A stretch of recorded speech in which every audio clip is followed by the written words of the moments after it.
How did George Washington's belief shape his career? Although we often think of George Washington as a revolutionary, his beliefs were actually quite conservative, deeply devoted to tradition and in particularly rooted in the aristocratic outlook that developed from his Cavalier ancestry. Deeply rooted in tradition, George Washington's conservative worldview led him to pursue a life of nobility and service. He believed in the aristocratic tradition, in the classical virtues, and that his life was a performance of posterity. George Washington believed in the aristocratic tradition, which was based on the English feudal tradition.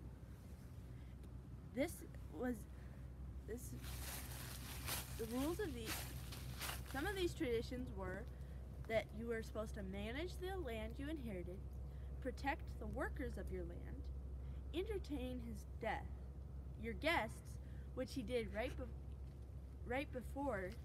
which he even did right before he died. Also, it included horsemanship and hunting prowess.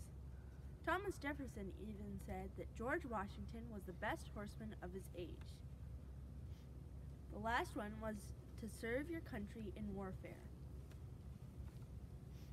In 1754, in the early morning, George Washington, who was a young colonial officer, ambushed a group of French soldiers on Canadian land. He did this with some British and Indians. They surrounded a glen called Jumonville Glen and killed 14 of the French. The Indians proceeded to scalp the French, but of Washington's men, only 1 died and 3 were wounded. This was the start of the French and Indian War. George Washington believed in classical virtues. These virtues are faith, hope, love, self-control, justice, courage, and wisdom. He pursued these virtues in his manners. He thought reading was a good virtue also. He especially liked the men from the Roman times. Washington lived according to a number of traditional Roman virtues, said Stanislaw Skykora.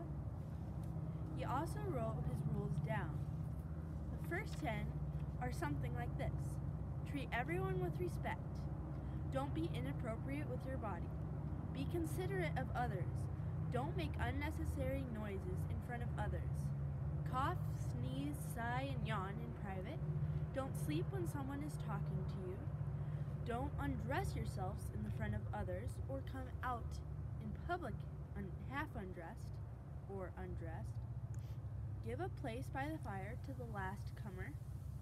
Don't spit or put your hands or feet into the fire. Keep your feet firm on the ground when sitting.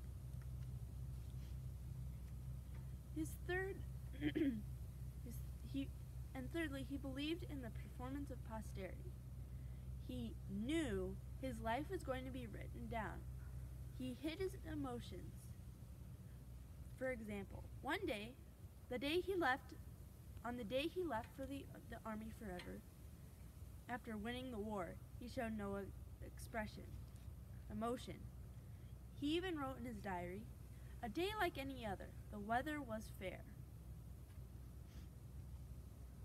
Again, after stepping down from office, after serving for 2 terms, which set an example for most of the future presidents, he showed no emotion. Even when he was dying, he laid down and crossed his arms over his chest, asking for the time, and that was the last words he said. He showed no emotion there either. The thought of emotions were to him harmful to his persona. Although we often think of George Washington as a revolutionary, his beliefs were actually quite conservative. deeply devoted to tradition, and in particular rooted in Aristotelic outlook that developed from his Cavalier ancestry. Deeply rooted in tradition, George Washington's conservative worldview led him to pursue a life of nobility and service. He believed in the Aristotelic tradition, he believed in the classical virtues, and he believed that his life was a performance of posterity. Thank you.